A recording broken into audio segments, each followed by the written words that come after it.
This is the third article written by the Italian critical theorist Giorgio Agamben on the coronavirus crisis and governmental response to it.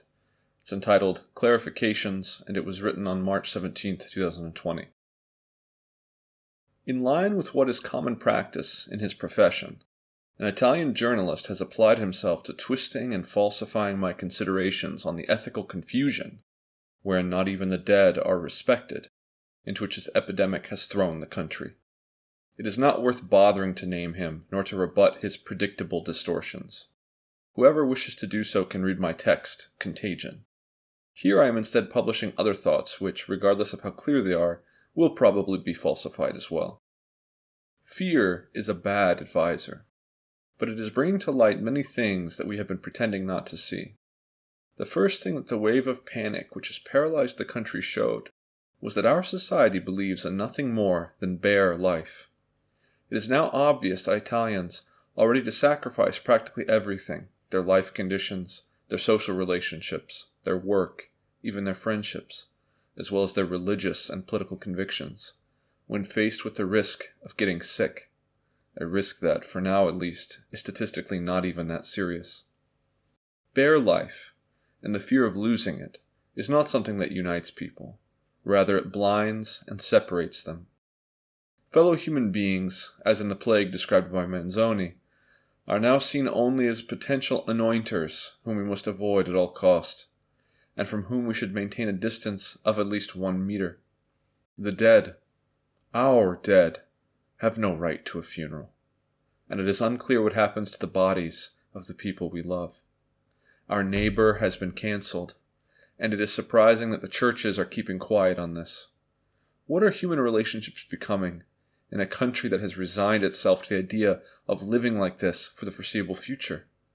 And what is a society that values nothing more than survival? The other, equally disquieting thing that the epidemic is making clear is that the state of exception which our governments have for quite some time accustomed us to has finally become the norm.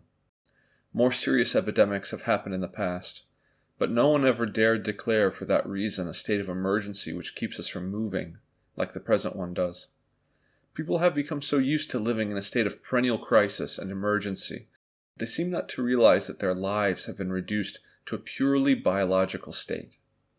Life is losing not only its social and political dimensions, but also its human and affective ones. A society which exists in a constant state of emergency cannot be free.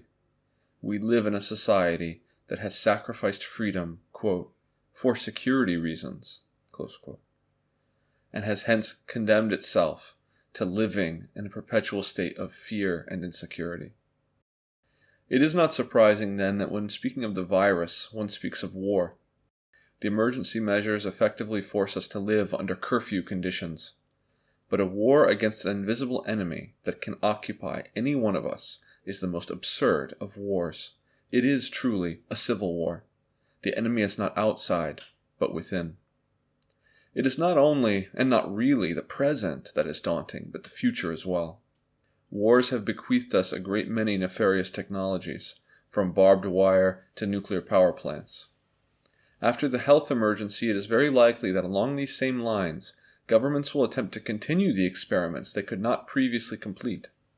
In schools, in universities, and in other public places, digital devices will replace physical presence, and the latter will be preemptively confined to the private sphere and to the enclosure of domestic walls. What is at stake is nothing less than the abolition of public space.